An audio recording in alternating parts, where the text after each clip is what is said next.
tia, que jogo é esse? Papai, esse lugar é horrível, cheira mal, eu quero a mamãe. Bom dia, princesa!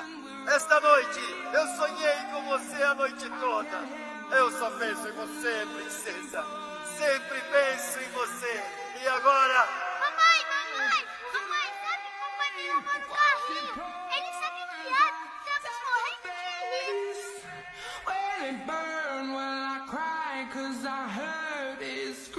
Ihr seid nur aus einem einzigen Grund in dieses Lager transportiert worden? Tem que fazer 1000 pontos. Quem fizer ganha um tanque de verdade. 1000 pontos. E o que eu te disse? É divertido. Você só deve sair.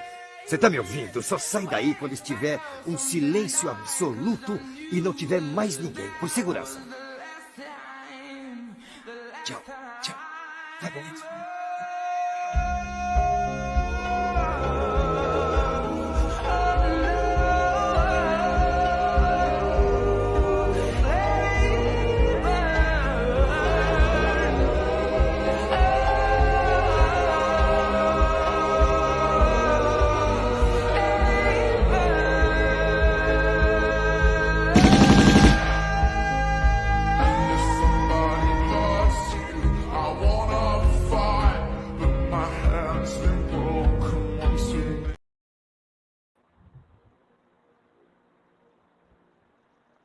Boa noite, pessoal. Tudo bem? Hoje nós estamos na nossa terceira live, no Diálogos do Bezerra. Nós vamos hoje entrevistar Marcos de Mário, e o tema vai ser a paternidade segundo a visão espírita. Vou trazer aqui a Clara para cumprimentar todos vocês, depois a gente vai trazer o nosso convidado. Boa noite, pessoal. Tudo bem com vocês? Uma honra estar aqui novamente. E é isso, estou ansiosa para essa live. Boa noite ao nosso grande convidado aqui, Marcos de Mário. Boa noite a todos, que Jesus nos abençoe e possamos ter aqui um bom bate-papo sobre esse tema tão importante.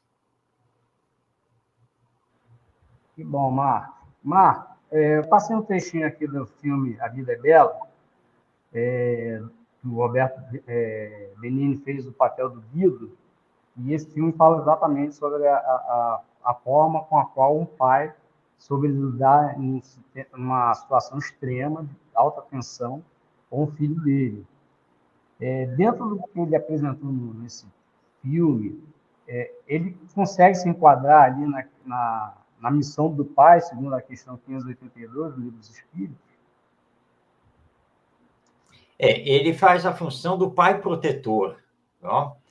Numa situação, claro, muito delicada perante a Segunda Guerra Mundial e a perseguição aos judeus, mas essa metáfora que ele mostra no filme revela exatamente qual é a missão dos pais. Allan Kardec, quando trata desse assunto em O Livro dos Espíritos, se nós pegarmos a questão 582, nós vamos ver que ele pergunta se a paternidade é uma missão. E os Espíritos são muito claros ao dizer que sim. Claro que Kardec, ao usar o termo paternidade, ele estava incluindo também maternidade, né? Ou seja, o papel dos pais. Muitos homens ainda consideram que os cuidados com o filho, a educação, a orientação, ainda pertence à mãe, como se fosse uma exclusividade. Isso vem da nossa cultura, né? Uma cultura machista, a cultura do homem provedor, né? da família, e que essas funções ditas domésticas, e aí incluindo-se, então, a criação e educação dos filhos, pertenceria, então, à mulher e demais mulheres da família. Mas nós estamos em outra época, e se já tivéssemos seguido o que estudamos com a doutrina espírita, já teríamos mudado isso há muito tempo. Lembrando que o espiritismo existe há 166 anos, já que surge com o Livro dos Espíritos em 1857. Então, o pai, ele é responsável, sim, pela criação, ele é responsável pela educação dos seus filhos junto com a mãe. É uma função dupla. E os espíritos, quando respondem a Kardec, dizem que, além de ser uma missão, os pais que não a cumprem, os pais que deixam seus filhos se desviarem na vida, os pais que não dão bons exemplos, que não realizam a orientação moral dos seus filhos, esses pais vão responder por isso perante a lei divina. Lembrando que os nossos filhos, como nos diz o Hermínio Miranda, na verdade não são nossos filhos, porque eles são filhos de Deus. Deus os confiou a nós nesta encarnação. Então, nós precisamos fazer todo o possível para a sua melhor educação, lembrando aqui que essa educação precisa ser a educação moral, mas que ela só acontece se é acompanhada dos exemplos. Não adianta, como pai, eu dar um sermão ali para o meu filho ou para a minha filha, né, exigindo isso, exigindo aquilo, se na mesma hora eu dou um exemplo contrário, ou seja, eu não sou aquilo que estou exigindo dele. Eu costumo dar um exemplo muito prático mesmo, né? Que é aqui, este caso desta live. Tá? Então, imagine que eu estou em casa, está lá meu filho não está bem na escola, e eu estou lhe dando um sermão para cima dele, e ele tentou, ali junto de mim, ele tentou esconder as notas, o boletim escolar, mentiu, e eu estou dizendo que não se faça isso, não se mente, tem que encarar a verdade, etc, etc, etc. Aí, toca o telefone. Está lá tocando o meu celular, e ele está do lado, ele pega para atender. Não tem problema, eu deixo. Aí fala, mas fala para aquele pessoal do Bezerra e Dias da Cruz, aqui eu não estou. Se for eles, eu não estou, entendeu? Atende logo isso. Ele atende e diz que eu não estou. Quem era? Não sei, pai. Ué, então como é que você foi falando que eu não estava? Mas o senhor mandou eu falar que o senhor não estava. Olha, você não vai ser nada na vida se continuar desse jeito. Eu disse que era para dizer que eu não estava para esse pessoal lá do Bezerra e Dias da Cruz. Não era para qualquer um. Bom, chega de conversa. Já para o quarto. Uma semana de castigo. Sem celular, sem videogame, sem bola, etc, etc, etc, etc. Ele vai. E aí ele está lá pensando, bom, por que eu recebi esse castigo todo? Porque eu estou mal na escola, escondi o boletim e ainda menti para o papai. Na verdade, ele não me deu castigo por causa disso, não. Ele me deu castigo porque eu menti ao telefone. Mas eu não menti. Na verdade, eu fiz o que ele pediu para fazer. Mas tudo bem, eu já entendi a situação. Eu sou criança, não posso. Ele é adulto, ele pode. Deixa eu crescer. E ele cresce. O que vai fazer com você? Vai mentir, vai enganar. Né? Porque ele aprendeu com você. Ele aprendeu com você. Sempre viu. Ele está lá em casa e papai acaba de mentir para a mamãe. Que não é nada disso, não. Porque ele sabe das coisas, ele está vendo, ele convive. Então, é uma missão muito importante do pai e da mãe na educação e orientação dos seus filhos. Perfeito. Eu vou passar para a Clara agora, que a Clara vai fazer uma pergunta para você, Marcos. Boa noite, Marcos. Boa noite. Então, vou fazer uma das perguntas. Eu e Marcos vamos ficar alternando aqui, tá bom? Tá certo. No Brasil, em 2023, foram registradas mais de 60 mil crianças apenas com o nome da mãe. Esses dados são pela ARPEN, que é a Associação Nacional dos Registradores de Pessoas Naturais, Brasil mesmo, e obtidos a partir do portal da transparência do Registro Civil, na página dos pais ausentes. Por que se dá esse abandono paternal e por que de forma tão decorrente? Bom, os Espíritos nos explicam, desde o Livro dos Espíritos, que nós ainda estamos às voltas com duas grandes chagas aqui na nossa sociedade: egoísmo e orgulho. O egoísmo e o orgulho nos levam a um individualismo, nos levam a uma visão muito materialista da vida. E nós, homens, eu vou aí me colocar, estamos vindo de uma cultura já de há muito e muito tempo não apenas aqui a nível Brasil, mas a nível Europa, já que nós fomos colonizados pelos europeus, uma cultura em que o homem tudo pode e a mulher nada pode. A mulher tem que obedecer. E nada mais do que isso, porque, afinal de contas, sempre se falou que a mulher é o sexo frágil. E os homens, nesse machismo, nessa prepotência, de se acharem realmente os donos de tudo, acham que podem fazer e acontecer e não se responsabilizar por coisa alguma. Ou seja, a mulher ficou grávida, problema dela. Quem mandou ficar grávida? Por que não se protegeu? Por que aceitou a relação sexual? Mas isso é inverter as responsabilidades, né? É você sair do compromisso. Ninguém engravida, né? A mulher não engravida sozinha. Normalmente não. Então, vai precisar do parceiro.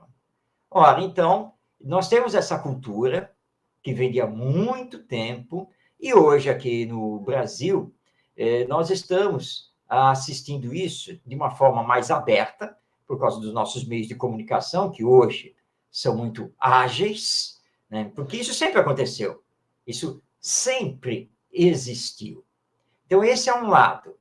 O outro lado é a emancipação da mulher, com todo o movimento feminista, mesmo porque nós espíritas sabemos que os direitos são iguais. Hoje, nessa encarnação, eu estou homem, mas eu não sei o que fui na encarnação passada, nem o que serei na próxima encarnação, nessa questão de gênero, homem ou mulher. Então, os direitos são iguais. Então, a mulher, claro, tem o direito à sua emancipação. Só que esse movimento radicalizou em muitos aspectos, né? Então, a mulher começou a achar que podia fazer tudo que o homem sempre fez com ela. E, inclusive, o voo solo de se manter sozinha, criar sozinha os filhos e não depender de homem nenhum. Naturalmente que com o livre-arbítrio, é óbvio que a mulher pode optar por isso, não resta nenhuma dúvida. Mas muitos homens aqui no Brasil se aproveitam da situação de pobreza, de dependência financeira da mulher, fazem promessas, e ela acaba engravidando, e quando engravida, claro, ele não quer assumir. Ele estava ligado apenas à parte da satisfação da sua sexualidade, e nada mais do que isso. Eu trabalhei durante 20 anos aqui na cidade do Rio de Janeiro, no Complexo da Penha, mais especificamente na Vila Cruzeiro, que vive aí na mídia, e conheço bem a realidade interna, e trabalhando nessa área de assistência e promoção social espírita, nós nos deparávamos com as mulheres ali, já com aquela fileira de filhos, e grávida, e chegava grávida. E conforme nós fazíamos a ficha, fazíamos a entrevista, conversávamos, nós íamos descobrindo que cada filho tinha um pai diferente. Mas ela não é uma prostituta. Não tem nada a ver isso. Ela não vende o seu corpo, ela não vive disso. Mas ela depende de um provedor. Até porque, pelo número de filhos, por não ter uma formação profissional, nada, ela não consegue arrumar trabalho. Ela não tem creche para deixar os filhos. Então, vai precisar do provedor homem, que normalmente se aproveita dessa fragilidade, dessa situação muito frágil, para depois abandoná-la. Então, parece um círculo vicioso, mas que nós podemos quebrar com a orientação moral. Nós podemos quebrar isso com todo o auxílio que podemos dar. Então, nós precisamos entender isso. Nós não podemos nos aproveitar das mulheres, pura e simplesmente. A mulher não é um objeto sexual. A mulher é um ser humano, é um espírito reencarnado, tanto quanto qualquer outra. Todos nós somos, como dizia o Paulo Freire, todos nós somos gente. Todos nós somos pessoas, seres humanos. E, entrando para o espiritismo, somos almas ou espíritos criados por Deus, que estamos no processo de evolução para chegarmos à perfeição. E nós precisamos derrubar essa cultura toda que temos, e isso vai acabar quando aceitarmos a reencarnação. Tá? Eu brinco com um grupo de estudo ao qual eu pertenço, da doutrina espírita, e eu penso, ai, Deus me livre, vai entrar esse verão aí agora, quando o inverno acabar, será que vai dar 40 graus de novo? Eu falo, olha, é o seguinte, muito provavelmente, nós estamos no Rio de Janeiro e provavelmente nós vamos enfrentar 40 graus. Mas olha só, olha por outra perspectiva, que Deus está permitindo que você se prepare para a próxima encarnação. Como assim, próxima encarnação? Você vai ser missionário na África. É porque eles precisam, tá? Precisam de você lá. Então, você sofre os 40 graus aqui no Rio de Janeiro para saber trabalhar depois lá na África. Olha que coisa, olha que beleza, que Deus faz tudo perfeito, ele é a perfeição. Agora, não sei se você vai homem ou se vai mulher, né? Aí já é outra questão. Mas isso é a reencarnação. Nós passamos pelos gêneros, pelas nossas necessidades evolutivas, nossas necessidades de aprendizado. Agora, o governo não pode, né, fingir que não vê essa situação. E isso é muito grave, e nós só vamos corrigir isso através da educação.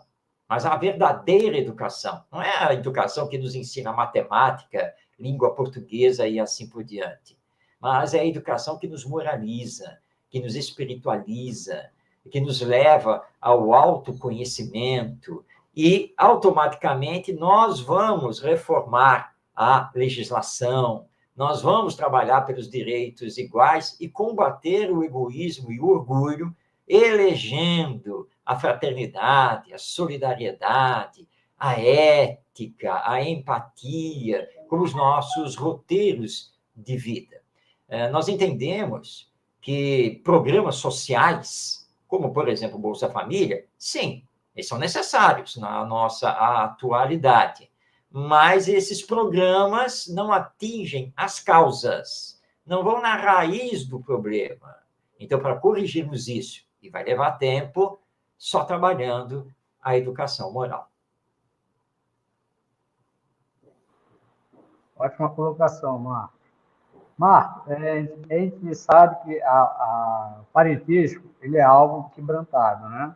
É uma coisa que a gente nasce, nós temos o nosso parente, a gente vai morrer, vai desencarnar sendo parente daquela pessoa. A afinidade já é uma escolha, é uma decisão nossa, é aquela afinidade de ego, né? A gente encontra sempre um ego próximo ao nosso para a gente vincular a nossa afinidade. Entretanto, o sociólogo, né, já desencarnado, polonês Zygmunt Bauman, ele fala no seu livro Amor Líquido que as afinidades estão etéreas, ou seja, as relações estão cada vez mais frágeis.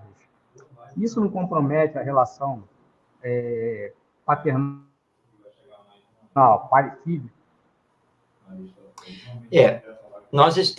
O Bauman diz que nós estamos numa cultura líquida, mas o Espiritismo faz contraponto a isso, né?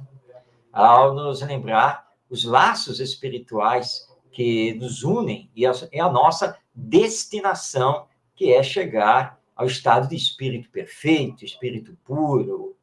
E aí, na verdade, nós vamos reforçar esses laços. E nós precisamos trabalhar esse contraponto, que é o da nossa espiritualidade e da necessidade da nossa formação do caráter. Porque a verdadeira família é a espiritual, que vem vindo ao longo das encarnações, o que não nos tira o livre arbítrio de fazer as nossas escolhas. Porque se não pudéssemos ter essa liberdade, nós seríamos como robôs, né? Seríamos dirigidos por inteligência artificial. Mas não, nós temos o pensar, nós somos uma individualidade e podemos fazer as nossas escolhas. Mas não podemos esquecer que temos uma programação reencarnatória. Então, nós não podemos viver aqui na Terra, como diz a famosa a famosa música, apenas deixando que a vida nos leve. Não é assim.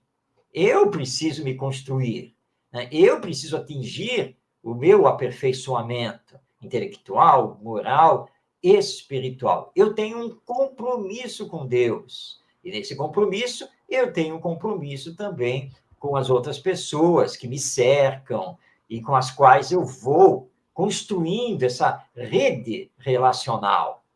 Então, a cultura está meio líquida. Sim, é verdade, porque nós estamos, neste momento, vivendo uma crise de valores, uma crise moral. Mas toda crise é o prenúncio de um novo tempo, de uma nova época, e que nós, espíritas, proclamamos como sendo a era do espírito. Então, diante desse sensualismo exagerado, diante de muitas coisas inúteis nas nossas redes sociais, diante de valores invertidos de pessoas que querem ser influenciadores, mas, na verdade, estão defendendo apenas pontos de vista pessoal, nós temos que fazer o contraponto para lembrar, calma, nós somos espíritos imortais. Os nossos verdadeiros laços têm que ser morais. E nós temos que construir isso. E mostrar que o espiritismo não é mais uma religião. O espiritismo é uma doutrina, ou seja, é um conjunto de princípios filosóficos, científicos, religiosos, e que nos leva a um novo patamar. Eu diria, inclusive, que o espiritismo inaugurou aqui na humanidade um novo paradigma, que é o paradigma do espírito, porque eu não sou o corpo.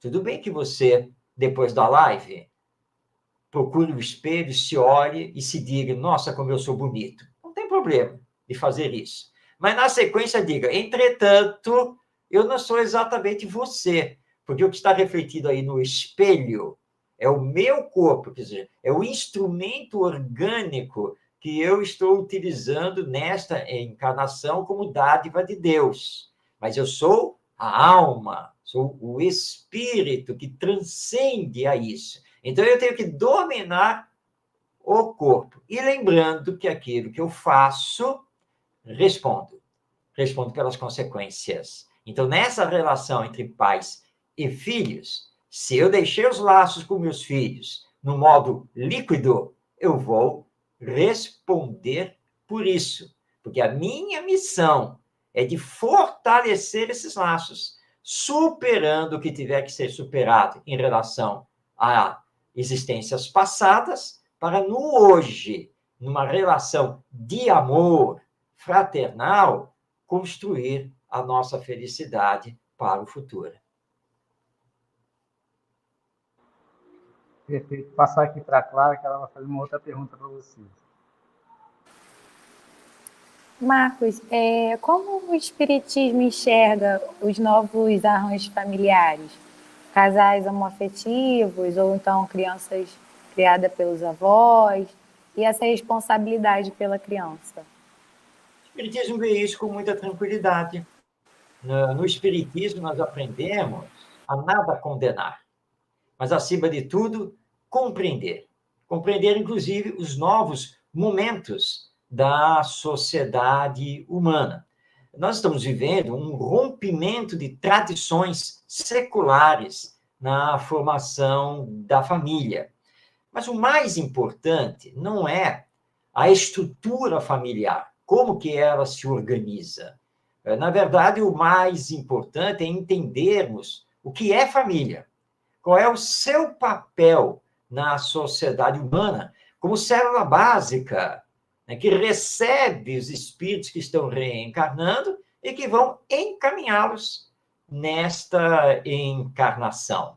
Isso que é o mais importante. Eu tenho um amigo espírita, e trabalhando essa situação no grupo de estudo dentro do Centro Espírita, ele perguntou o seguinte: vamos aqui imaginar que vai ter eleição da diretoria do Centro Espírita.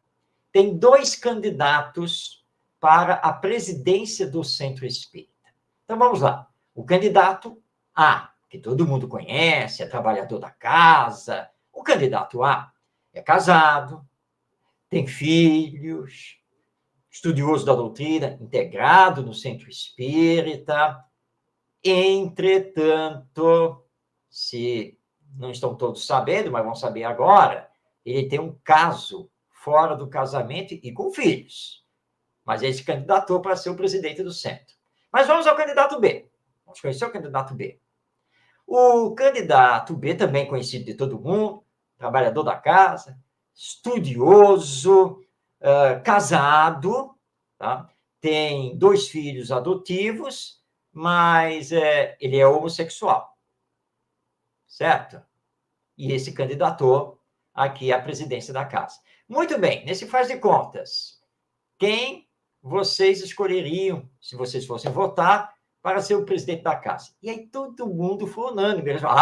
Tem que ser A. Tem que ser A? Por que não pode ser B? Ah, mas sabe, né? B é o quê? Não, ele é homossexual. Sim.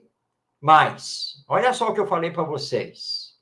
Pai, adotivo, todo responsável, trabalhador, caridoso. O A que vocês estão escolhendo, eu já entendi, vocês estão escolhendo porque ele é hétero, né? Não é homossexual.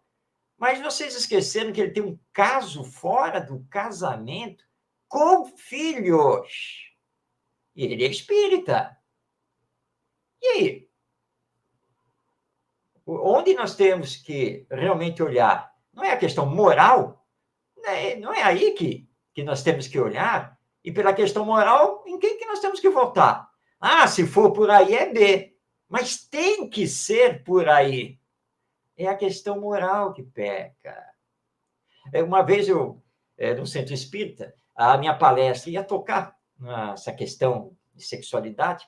Aí o dirigente, antes de começar a palestra, disse para mim, senhor Marcos, eu não sei qual vai ser a sua abordagem, mas se for possível, você pode falar sobre alguma coisa sobre esses casais estranhos que têm aparecido? Aí eu olhei para ele, você pode me explicar o que você quer dizer com esses casais estranhos? Eu já tinha entendido, mas quis que ele realmente explicasse. Não, porque nós temos reparado aqui, inclusive aqui nesta reunião pública que eu dirijo, que certos casais, sabe? Você está querendo dizer mulher com mulher e homem com homem? É isso que você está querendo dizer? Sabe, uma situação constrangedora, nós não sabemos o que fazer, mas qual é o problema? Eles estão fazendo escândalo aqui dentro da casa? Está acontecendo alguma coisa? Ah, não está acontecendo nada. Olha só, nós precisamos de amor, não é? Se eles se amam, se respeitam, respeitam os outros e estão realmente fazendo uma boa educação, e com base na doutrina espírita, não há o que julgá-los, condená-los, coisa nenhuma. O que falar aí dos héteros casados, mas que são só de fachada? Então, como está aí colocado agora aí na tela, nós precisamos combater os preconceitos. Agora, temos que ter equilíbrio. Né? O que, na questão da homossexualidade, por exemplo, o que nós temos que entender é o seguinte: o problema não é ser homossexual. Não. A questão é o que você faz com isso. Na heterossexualidade é a mesma coisa. Ou seja, a questão é de comportamento moral. É nisso que nós temos que olhar. E é o que o Espiritismo nos recomenda. Agora, o fato de ser homossexual, de não ser homossexual, da mulher estar educando sozinha, etc., não importa a estrutura da família. O que importa é que essa família tenha no Evangelho o seu roteiro de vida. É por aí. Ótima colocação, Marco. Perfeito. Marco, o Márcio Sérgio Cortella, o filósofo atual, ele falou que, numa das suas palestras, que nós deveríamos educar pais e filhos. O Espiritismo seria um desses caminhos para educar tanto o pai quanto o filho? Sem nenhuma dúvida. Durante muito tempo, nós trabalhamos no movimento espírita a evangelização da criança e do jovem. Mas hoje nós já estamos entendendo que precisamos trabalhar a evangelização da família. E aí nós vamos incluir o pai, e vamos incluir a mãe, o avô, a avó, o tio, a tia, e assim por diante. É urgente fazermos isso. E o Cortella tem razão, aliás, eu o admiro muito, e ele tem razão ao falar isso. Não adianta apenas educar as crianças, não adianta apenas educar os filhos. Temos que educar o pai, temos que educar a mãe, porque boa parte dos pais atuais, quando crianças, quando jovens, não aprenderam a ser pais. Que essa é a grande verdade. Nós não temos escola que ensine a ser pai, que ensine a ser mãe. Nós simplesmente não temos isso. Isso passa muito longe das coordenadas do ensino brasileiro. E isso tem sido relegado às instituições religiosas, que têm tentado fazer o seu trabalho da melhor maneira possível. Então, se hoje nós vemos pais que estão errando na educação dos seus filhos, muitas vezes é por ignorância mesmo, porque não sabem e estão tentando fazer o seu melhor de algum jeito. Então, nós precisamos atrair os pais, neste caso aqui especificamente no Centro Espírita, para que eles acompanhem, sim, a evangelização. Então, nós vamos ter simultaneamente a evangelização da criança, a evangelização do jovem, do adolescente, do jovem e dos pais, com temas ligados a eles, justamente nisso, né? O que é ser pai?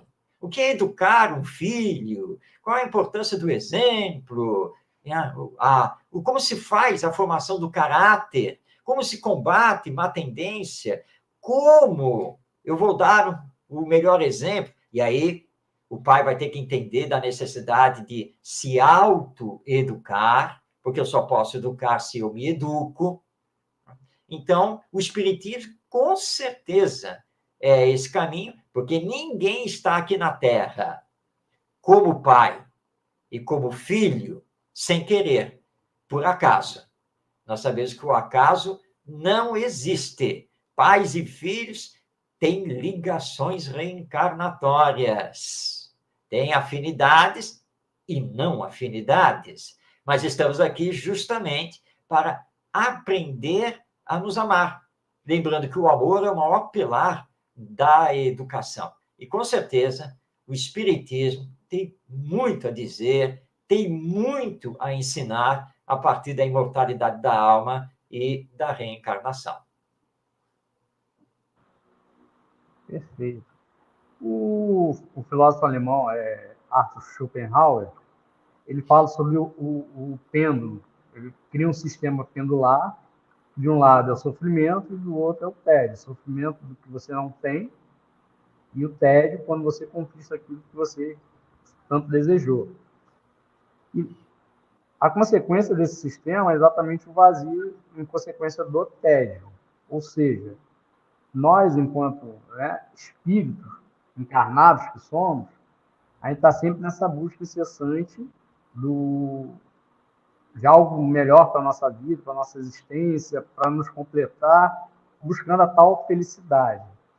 Essa busca incessante, às vezes desordenada, sem nenhuma orientação, como a gente acabou falando aqui do Cortella sobre a educação tanto do pai quanto do filho.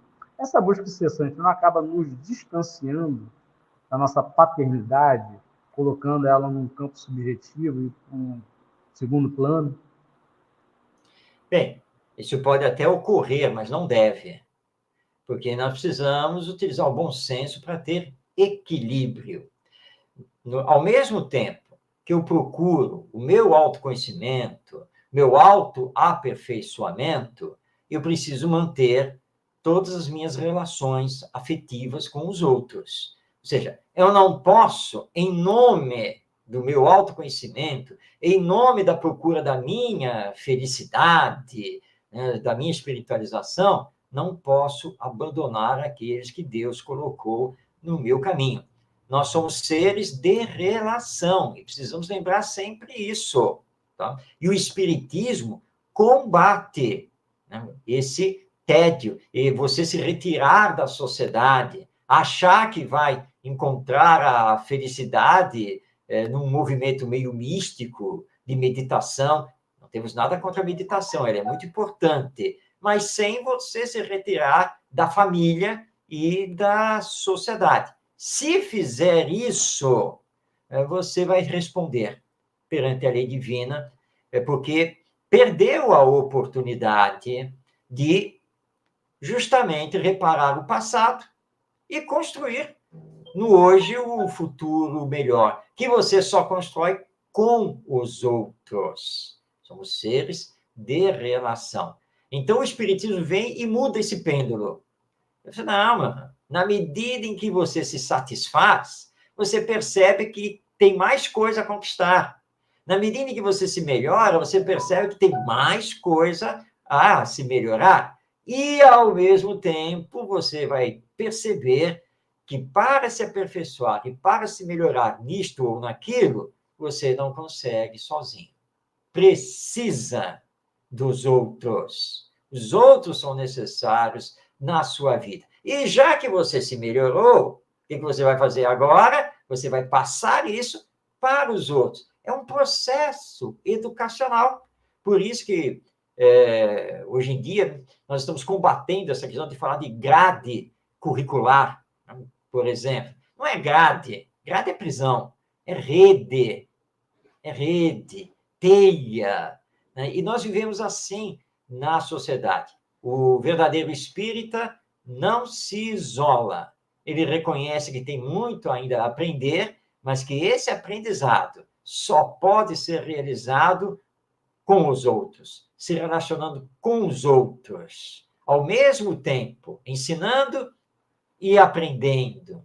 É assim que nós vamos paulatinamente nos aperfeiçoando. Tá? Então, nós não vamos sair da satisfação para o tédio. Pelo contrário, nós vamos ter ideias, nós vamos ter ideais, isso é muito importante, e isso é que vai nos movimentando, vai nos movendo aqui na vida humana para continuar depois na vida espiritual. Perfeita colocação. Vou passar aqui para a Clara para fazer uma pergunta para você aqui, tá, Marcos?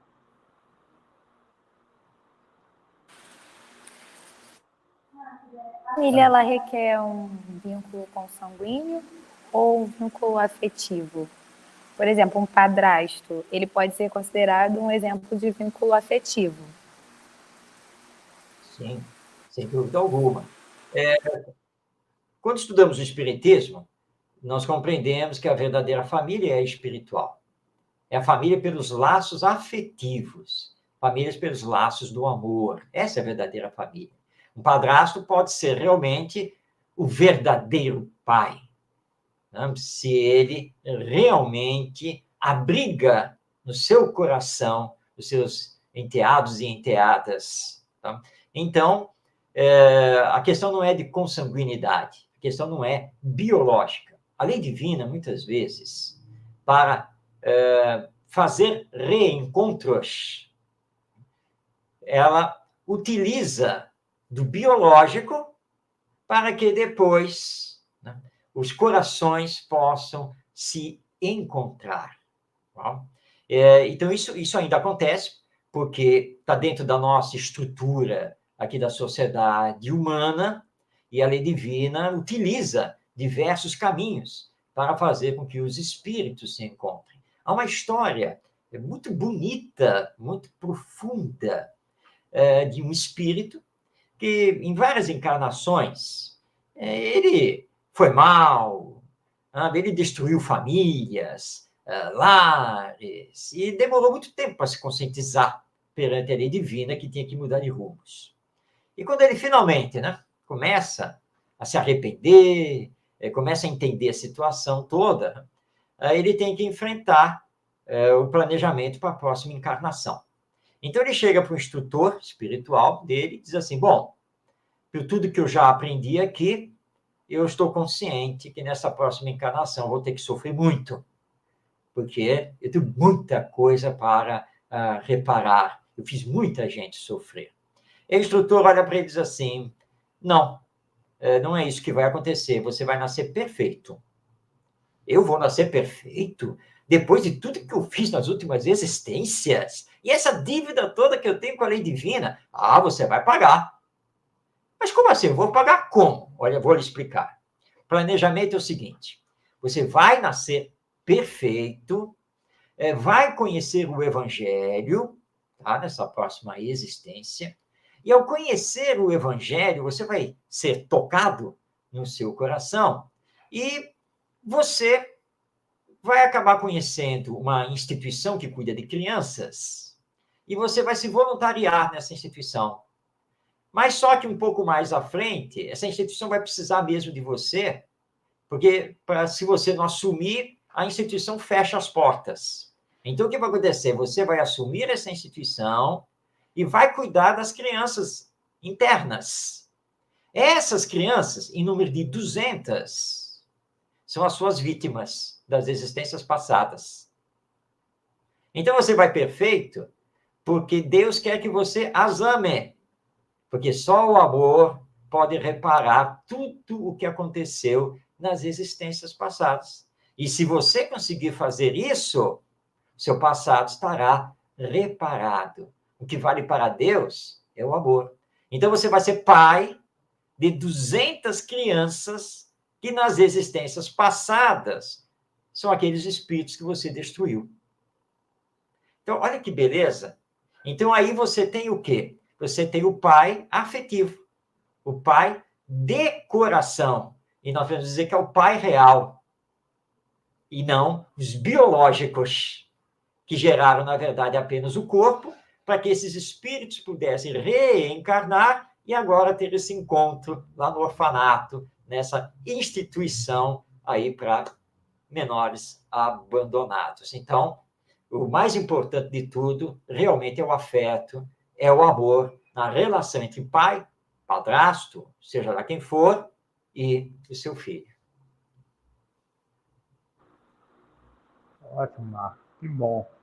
Marco, a gente está na semana que praticamente está chegando no Dia dos Pais. O Dia dos Pais se tornou uma data completamente mercadológica, né? E acaba se perdendo a essência exatamente do que se quer tratar em relação ao Dia dos Pais. Como você enxerga a questão do Dia dos Pais destacado no resto dos dias? Como funciona isso? Porque existe essa prerrogativa de ter o Dia dos Pais, assim como tem o Dia das Mães, ou é só mercadológico? Realmente tem algo por trás, espiritualmente falando? A origem histórica do Dia dos Pais e do Dia das Mães é uma origem muito bonita, né? De se prestar realmente essa homenagem, ter a união da família em torno do pai, em torno da mãe. Mas a verdade é que nós temos que entender que Dia dos Pais, Dia das Mães, Natal tem que ser todos os dias. Não adianta você depois... Você fica brigado o ano inteiro com seu pai, aí é Dia dos Pais, né? Aí você vai fazer um esforço de visitar o velho, né? E vai lá com um sorriso amarelo, sei o que e tal, almoça lá com ele, e vai embora para só daqui a um ano. Esse Dia dos Pais não tem valor nenhum. Não tem amor, não tem afeto, não tem sinceridade, não tem nada. Dia dos Pais é você realmente se preocupar com o seu pai.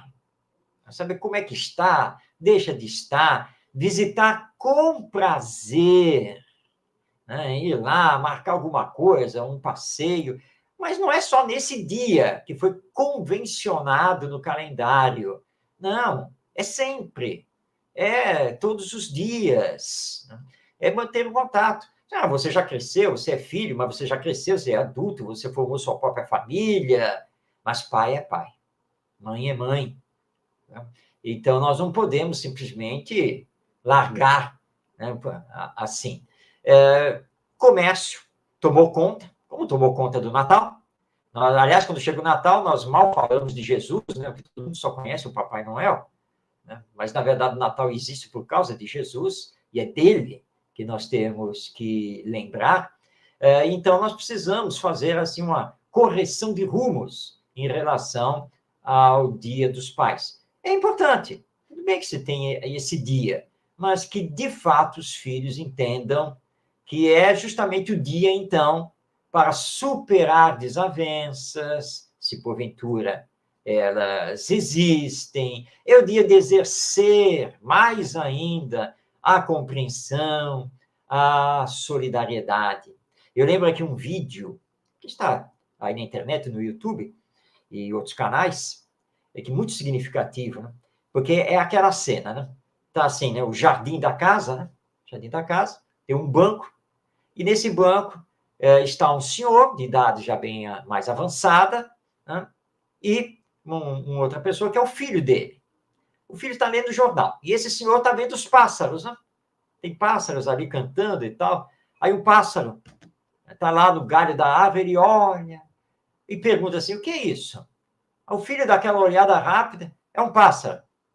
Aí um outro pássaro vai lá, pousa no chão, aí o velho olha, o que é isso? Aí o filho baixa um pouco o jornal, daquela olhada, é um pássaro. Aí vem a terceira vez, né? Vem a pergunta, o que é isso? Aí o filho baixa mesmo o jornal, ô pai, eu já falei para o senhor, é um pássaro. O senhor não entende, não? Isso é um pássaro. Quantas vezes o senhor vai ficar aqui me perguntando? Aí o pai só olha para o filho, pede para ele esperar, levanta, vai para dentro de casa, volta e vem com uma agenda na mão. E o filho só olhando, né? O que é isso? O que o velho está inventando aqui agora, né? Aí o pai abre lá a agenda, data tal, né? Recuando lá para a infância do filho, né? Hoje levei meu filho ao parque. E ele ficou muito feliz, muito contente. E toda hora que ele via um pássaro, ele ficava me perguntando o que era aquilo. Eu acho que respondi para ele umas 50 vezes, mas com muita felicidade, com muita alegria. E aí ele fechou a agenda. Aí o filho desaba e abraça o pai. Ô, meu pai, desculpa. Né? É isso, minha gente. Dia dos Pais tem que ser isso. Agora, não precisaríamos chegar a esse ponto, né? Se realmente entendêssemos que os nossos pais tudo fizeram por nós, do jeito que puderam fazer, com a compreensão que tinha e sempre desejando o melhor. Agora é a nossa vez de retribuir, amando-os, cuidando deles. A velhice chega, aliás, vai chegar para nós também. Tá? Então, tem que ir além, muito além das coisas materiais, para que nós possamos fazer crescer os laços de amor. Tem um comentário aqui, Marco, da Monique, uma grande amiga nossa. Ela está falando aqui, infelizmente, muitos acreditam que ser pai é prover materialmente, é pagar pensão, é postar foto com legenda bonita no Instagram, mas não faz ideia do que os filhos sentem, do que gostam, né, e provavelmente do que precisam. É mais ou menos dentro do que nós falamos sobre a modernidade líquida, que os pais estão cada vez mais etéreos em relação à educação dos filhos. Você tem alguma coisa a acrescentar, Marcos, sobre o comentário dela? Infelizmente, essa é a realidade. Não? Mas o pai não é um simples provedor material, né? Tem que pagar pensão, ok, isso é uma obrigação legal, não? Mas ser pai é muito mais do que isso. Ser pai, na verdade, é amar. Ser pai é cuidar, é orientar, é saber exercer a empatia. Empatia significa você saber se colocar no lugar do outro, você saber sentir o outro e saber que os filhos, dentro de um casamento que termina, eles sofrem muito, sentem muito, eles têm sentimento. Né? Isso não pode ser esquecido. Então, sentar, conversar, dialogar, ouvir, abraçar, tudo isso faz parte. Tá? Você pode aceitar que só vai estar com seus filhos, seu filho ou seus filhos, de 15 em 15 dias, mas que seja da mais alta qualidade esse encontro. Né? Ou seja, que você vai se dedicar integralmente a eles, e vai passear, e vai brincar, e vai rolar aí na cama, e vai fazer tudo o que tiver que fazer. Porque os filhos nada tem a ver com o problema de relacionamento dos pais e que culminou numa separação. Os filhos não podem ser utilizados num cabo de guerra entre os ex-cônjuges. Então, ser pai é muito mais do que pagar pensão. Ser pai é se interessar pelos filhos, é acompanhar, sim, é saber o que eles pensam, é saber o que eles sentem, o que eles têm a dizer também, é aprender com eles. É assim que a rede de laços afetivos vai se construindo e vai se fortalecendo. Portanto, é ir além das meras questões materiais ou formais do ponto de vista jurídico. Marcos, a gente citou aqui, conversando sobre a questão dos casais homoafetivos. Me ocorreu a seguinte situação.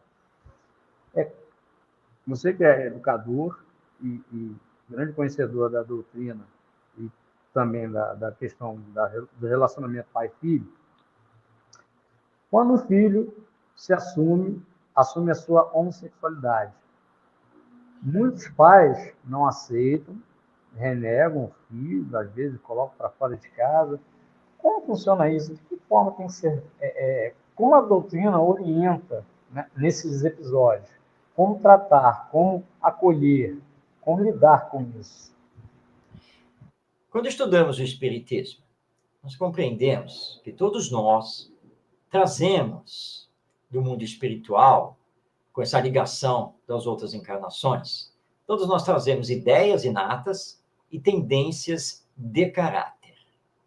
Então, nós precisamos ter, enquanto pais, mente aberta para poder perceber quem são nossos filhos, quais são as suas tendências, o que eles estão trazendo, o que precisa ser trabalhado melhor com eles. Mas lembrando que no campo da educação, nós temos que sempre respeitar a liberdade deles, de se mostrarem como eles são e mostrarem para os pais o que querem ser e a sua caminhada aqui na Terra.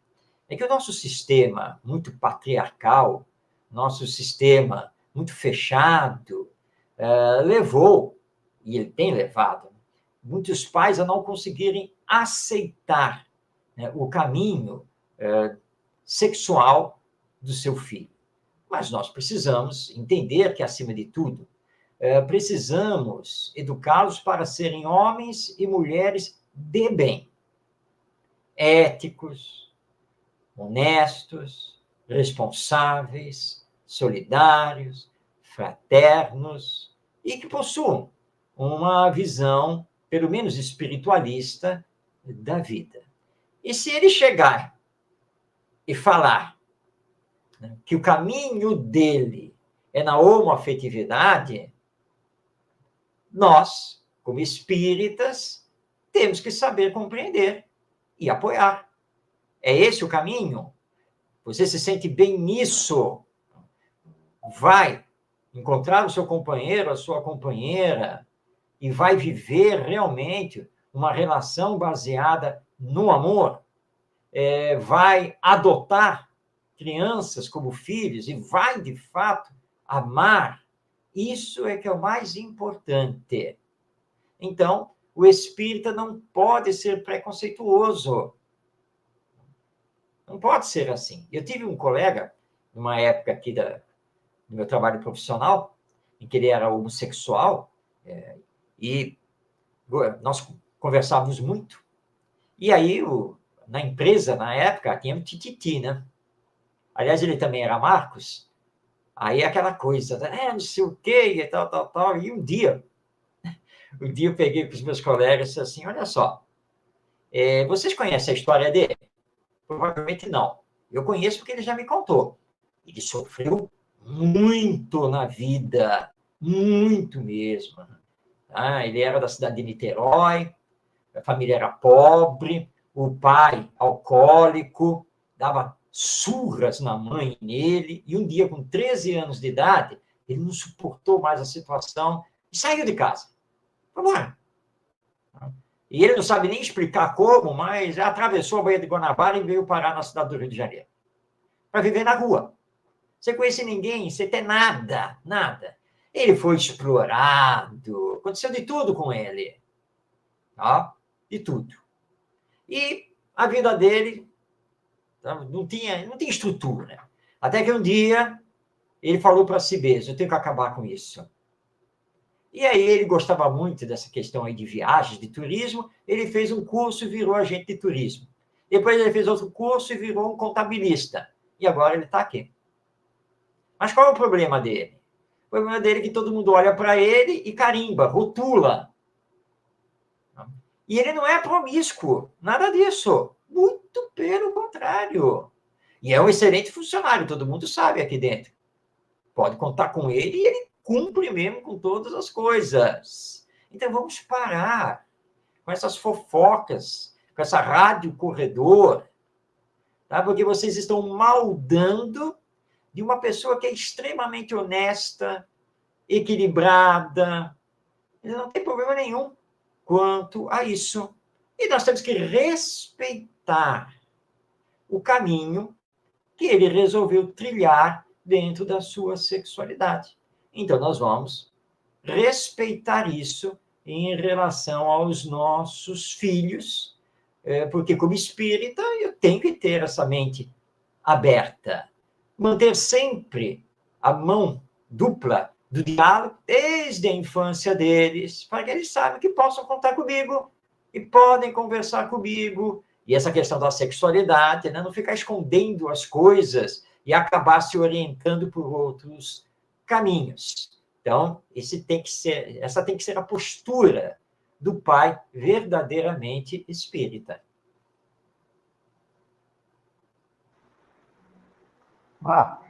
Você falou sobre a questão da liberdade.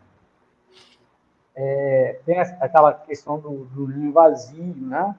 Quando os filhos saem de casa, mas no período ainda que estão sob a tutela dos pais, em que momento ali, como se dá essa questão da liberdade? Em que momento tem a liberdade do pai e o direito do filho e vice-versa? Sem invadir, né? Sem ser invasivo. Como funciona essa questão?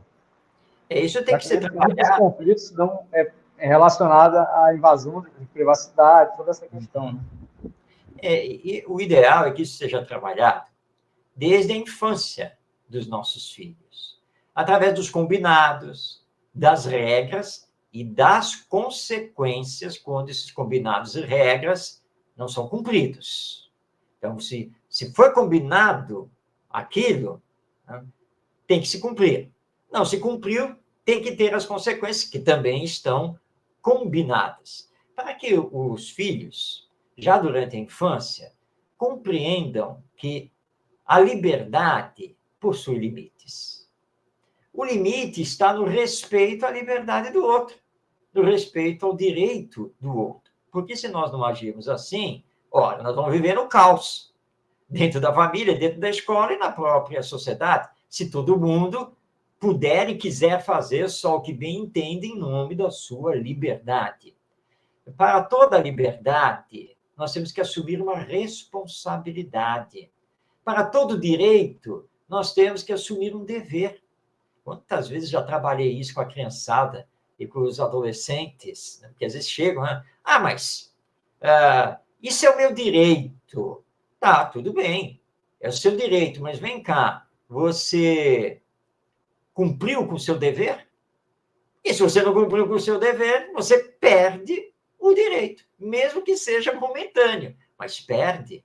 Mas Como é que fica a minha liberdade? Aí, a sua liberdade é de acordo com a responsabilidade que você assume das coisas, tá? Se você é responsável, você pode usar cada vez melhor a sua liberdade. Mas saiba o seguinte, Jesus, que viveu conosco há mais de 2000 anos, aliás, teve um adolescente uma vez que me ouviu falar isso, e na mesma hora ele me respondeu, tio, esse cara é velho, hein?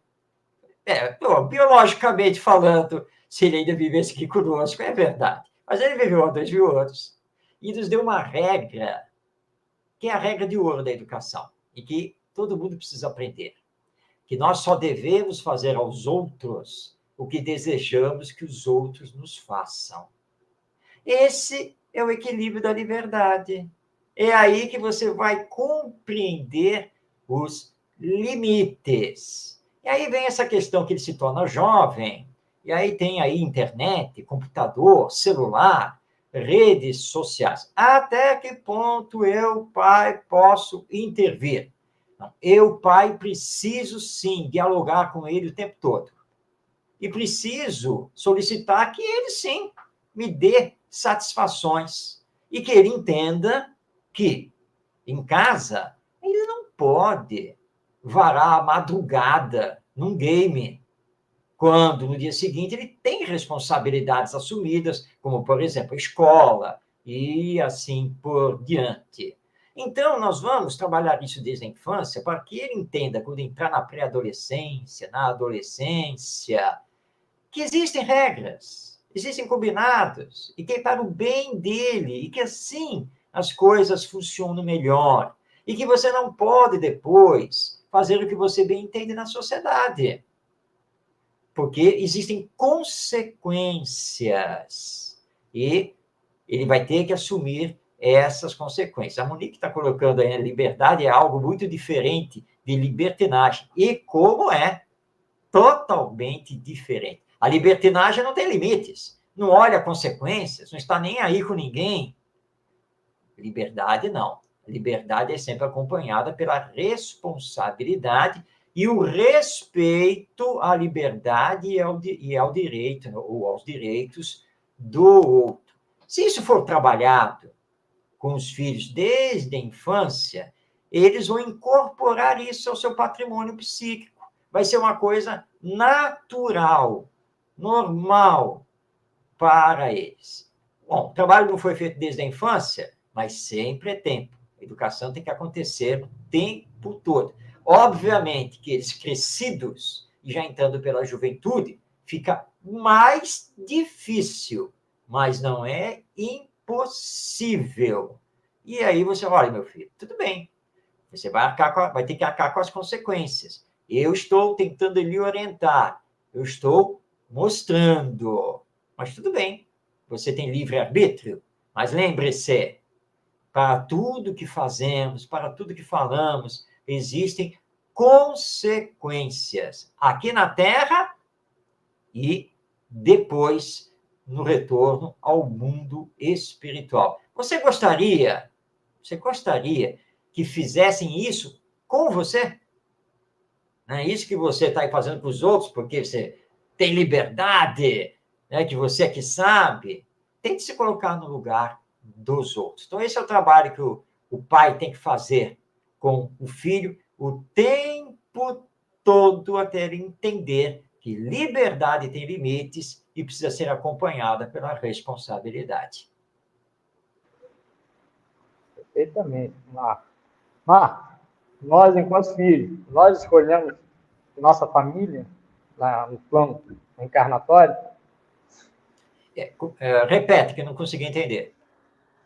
Enquanto filhos que somos, a gente faz a escolha dos nossos pais no nosso plano reencarnatório?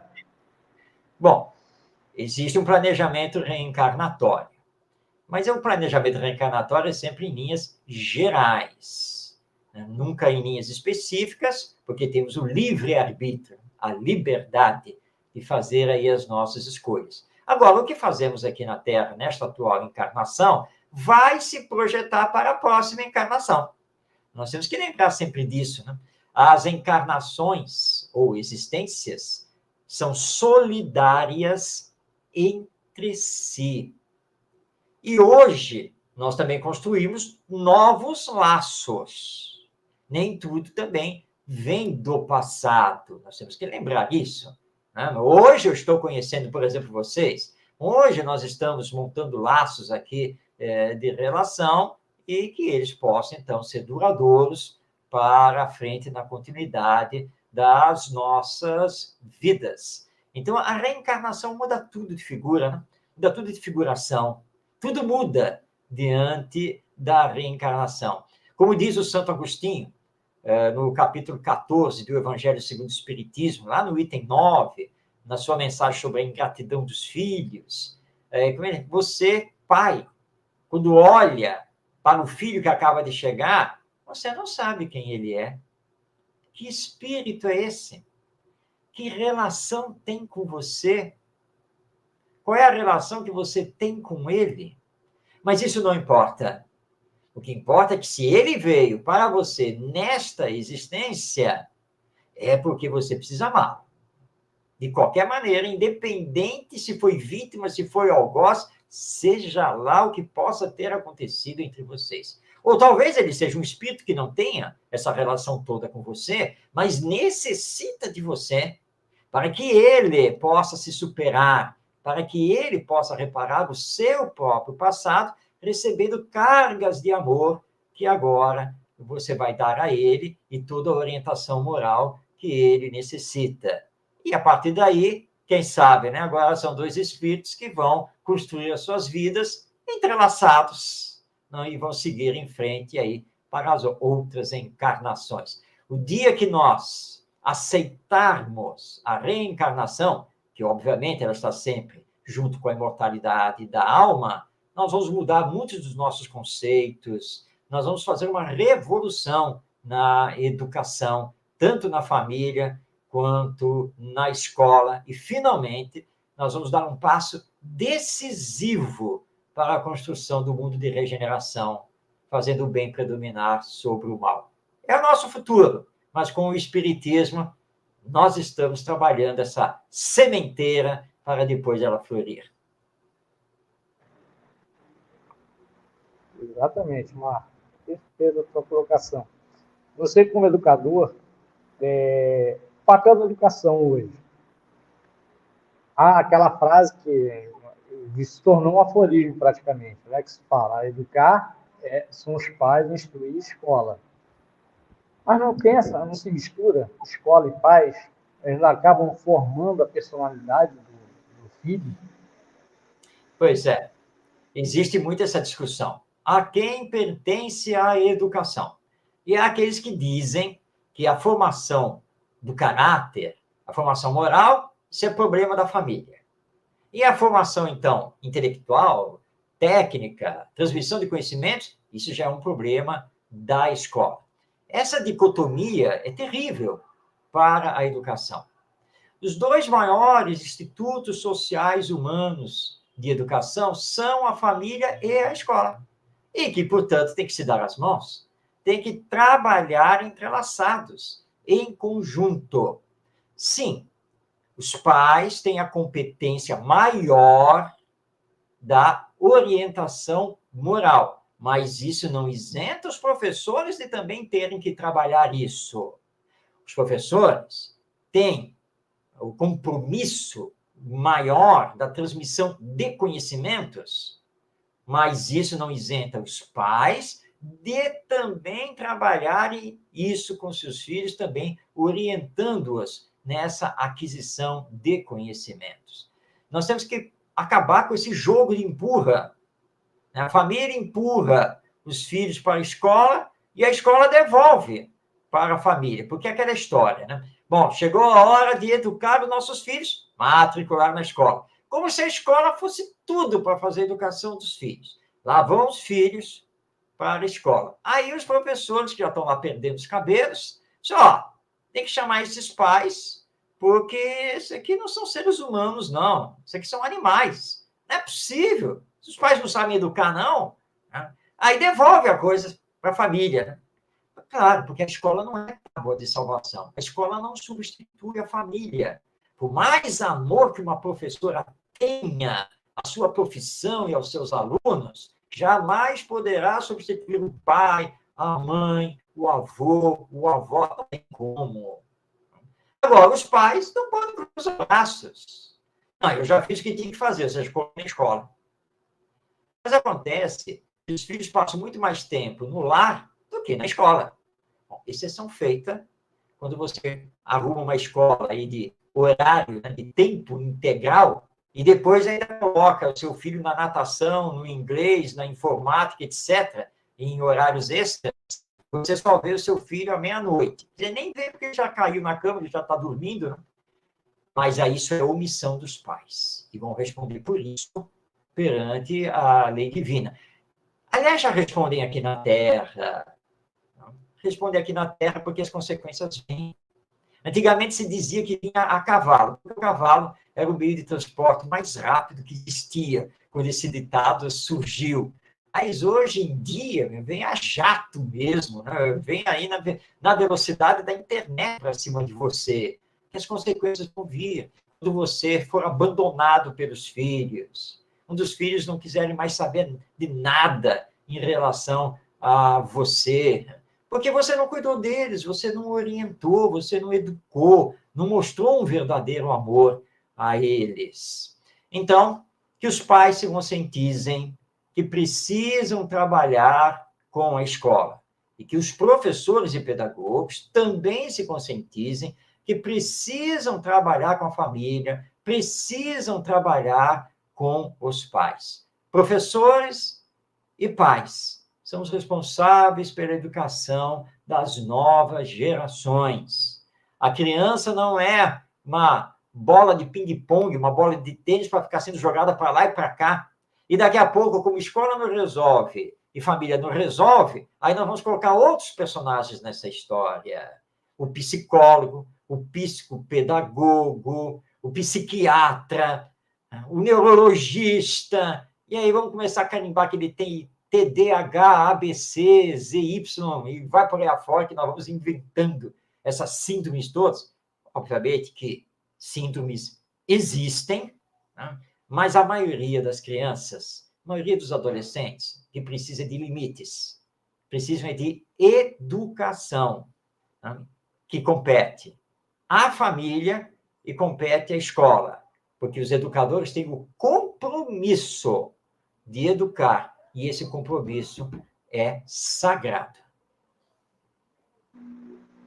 É no limite, é como diz o Darcy, dizia, né, o saudoso Darcy Ribeiro, né? A gente investindo na educação, a gente economiza em presídios, né?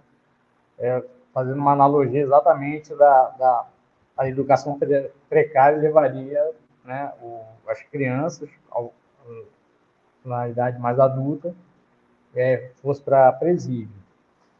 Dentro dessa dicotomia que você falou, faz sentido essa frase do Darcy Ribeiro, Marcos?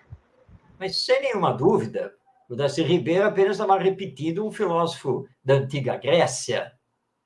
Nós vamos acabar com as prisões se educarmos.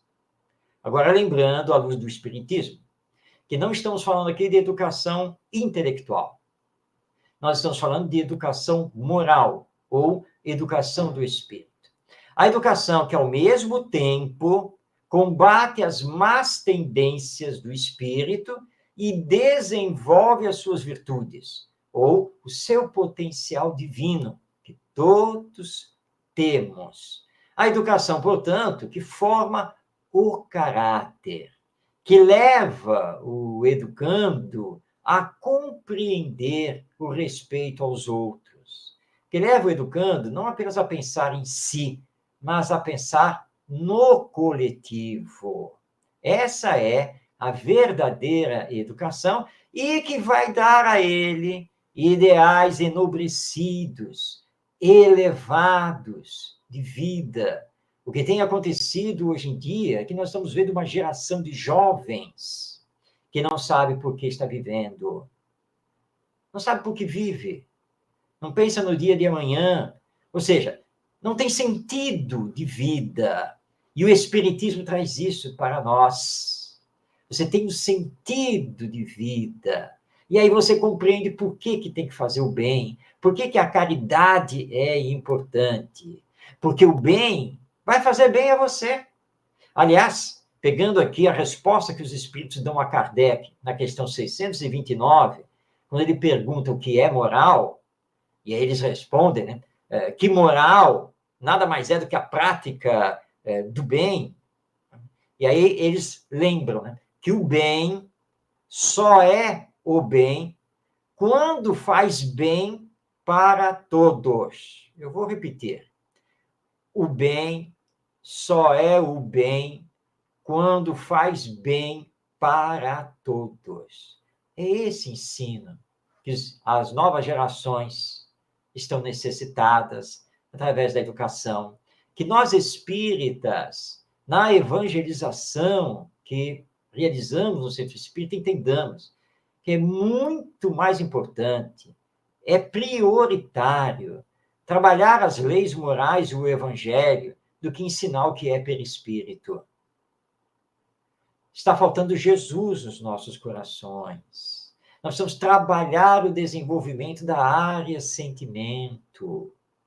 Aí sim, estaremos promovendo essa verdadeira educação. Essa educação não apenas vai fechar todos os presídios, essa educação vai reformar a nossa legislação, porque aí, vivendo com Jesus, com o Cristo, não precisaremos mais de leis severas para nos controlar.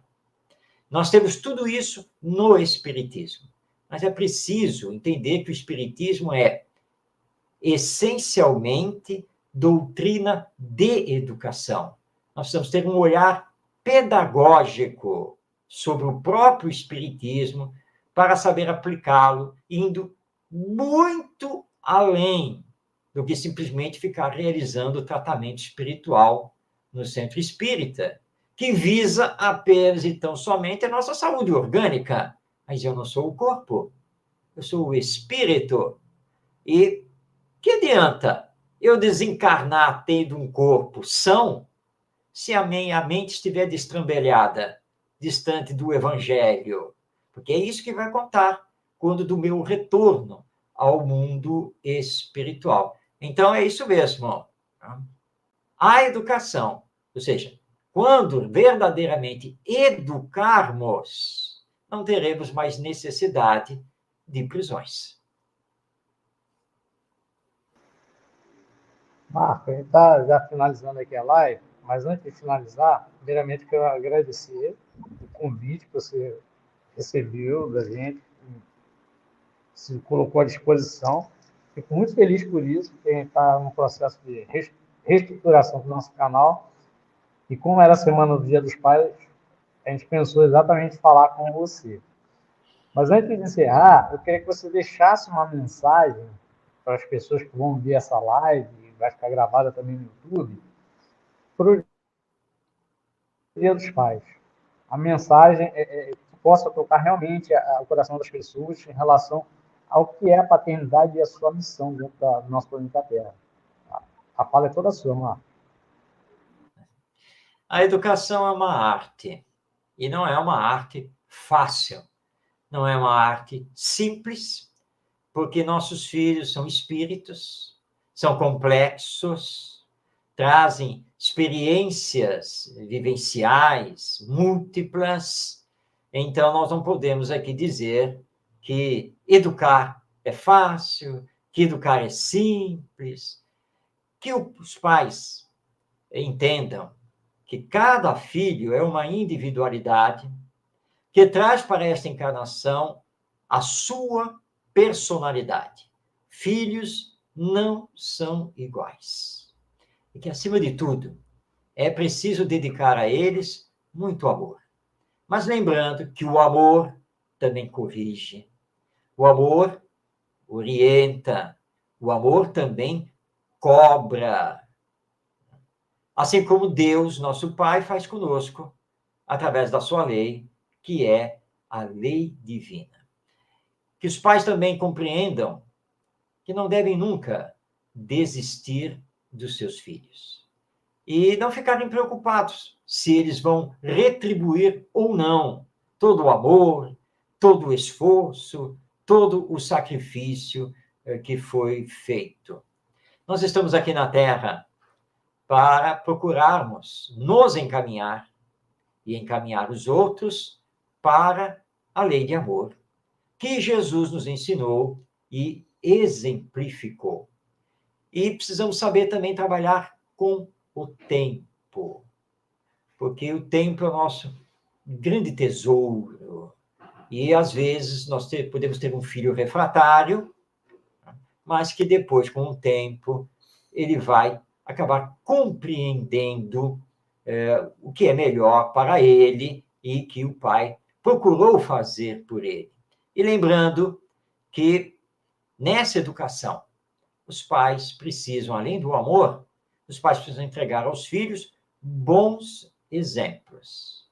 Por isso que os pais precisam se educar o tempo todo, se transformar o tempo todo. E o Espiritismo é nosso grande apoio, é a nossa luz aqui na jornada terrena. Nunca desistamos desse trabalho de autoeducação e de educação dos nossos filhos. Semeemos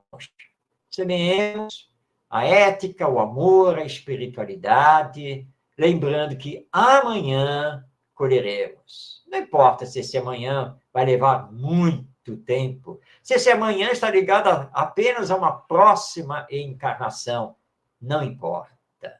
O importante é fazer hoje.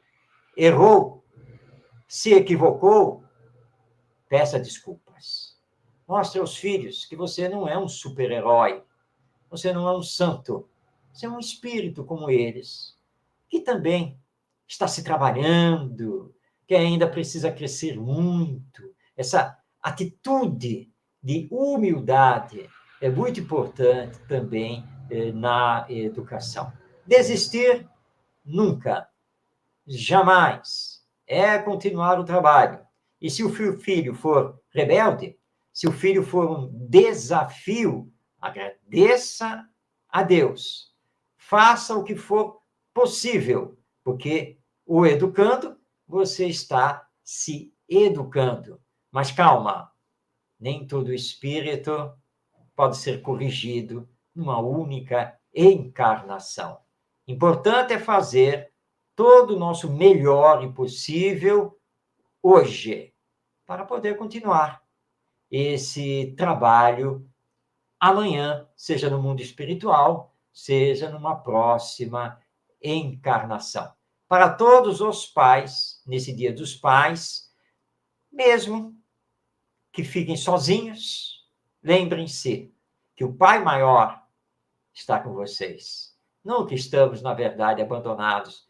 Nunca estamos sozinhos. Oremos pelos nossos filhos, pelos nossos familiares, e lembrando que aqueles que já partiram, muito provavelmente, a nível espiritual, também estarão conosco nesse Dia dos Pais. Essa é a mensagem do Espiritismo, é a mensagem do Evangelho, e que trabalhemos para, acima de tudo, aprendermos a nos amar. Meu muito obrigado por esta oportunidade de estar com vocês.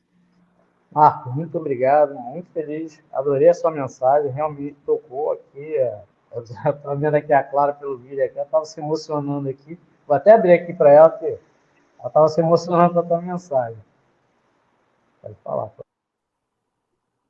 Marcos, muito obrigada pela oportunidade de ter você aqui no nosso canal, nosso poesia. Nós agradecemos por essa mensagem também nessa semana de Dia dos Pais. Com certeza será muito importante. Fico muito feliz por ter tido essa oportunidade de conversarmos um assunto tão delicado que é a paternidade.